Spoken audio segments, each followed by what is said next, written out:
Hey there guys, we're going to bring you a build video for Valkyr. We're going to do an in-depth look on a specific build I got developed here. It's going to be a Hysteria build. Focuses around staying in Hysteria, making the most out of Hysteria. Alright, so I'll show you my build right quick. So I'm using all 4 abilities because I do find them synergize quite well, and I do find them very useful. Using a steel charge aura because I'll be relying on a lot on melee damage.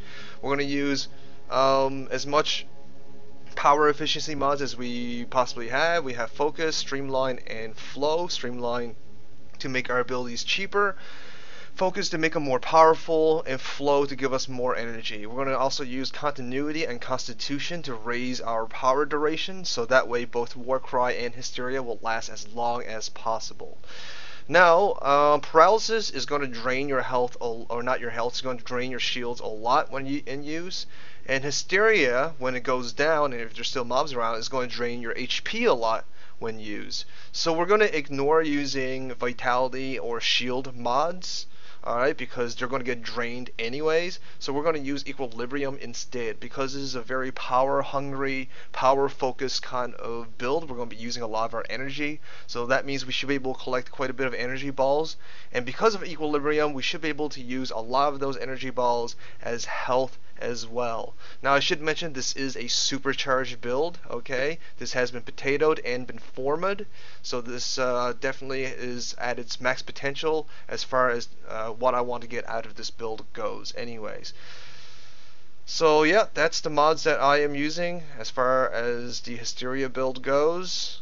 And it's all about chaining Hysteria after Hysteria after Hysteria after Hysteria. And as usual, we're going to go into Zini. We're going to play through the first 5 rounds or so. I did actually test this solo on Pluto on defense, the way with damage 2.0 works. And maybe because Valkyr is still kind of new to me, I'm not super familiar with her as far as how well she performs in the end game. I kind of got slaughtered on Pluto. Yes. I have to let you guys know that at higher end play, at very high levels, like let's say the final few rounds in a T3 defense, her Hysteria melees will start scaling, I guess, kind of poorly to the amount of damage you kind of want to do against higher level mobs.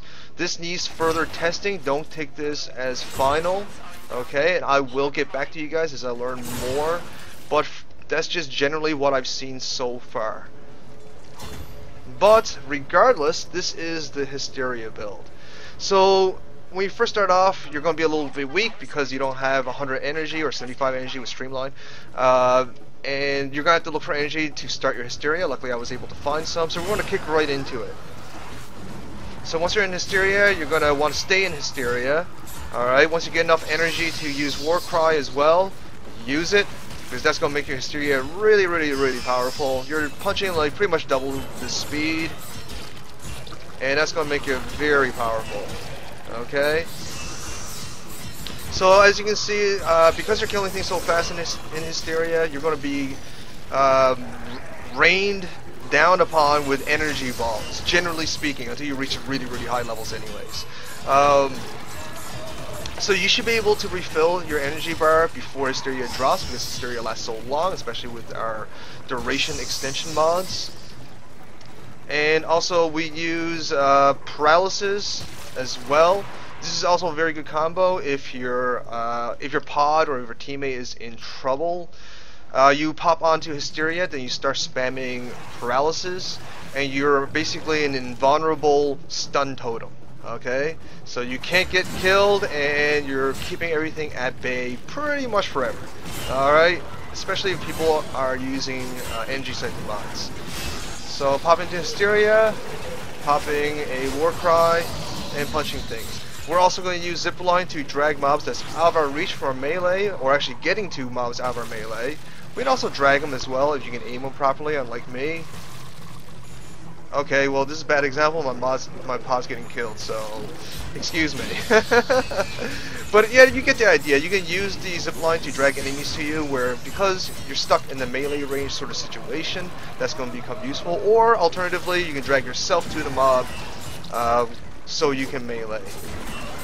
So yeah, as you can see, all her moves synergizes quite well with this build. All of them have their place, for sure. It is quite powerful, and you can actually chain your Hysteria one to the other as long as you keep picking up energy. In this case, I'm not, so you have to rely on your regular moves for a little bit. And yeah, that's basically the build, guys. So okay, there we go. I got enough for Hysteria, and I'm back in there. So it doesn't take too long. Especially if you're playing multiplayer, you're going to have a lot more people, so there's going to be a lot more mob spawning, and you'll find tons and tons and tons of energy. Very ideal for a multiplayer game, because there's so much energy balls just laying around. You'll be able to remain in Hysteria pretty much forever. And that's generally the build, guys. I hope you find this useful. I hope you enjoy. I'm trying to keep it short. And as always, thanks for watching. If you enjoy this, please send me some love, like, comments, share, favorite, and most importantly, subscribe. Thanks, guys. Aldershot out.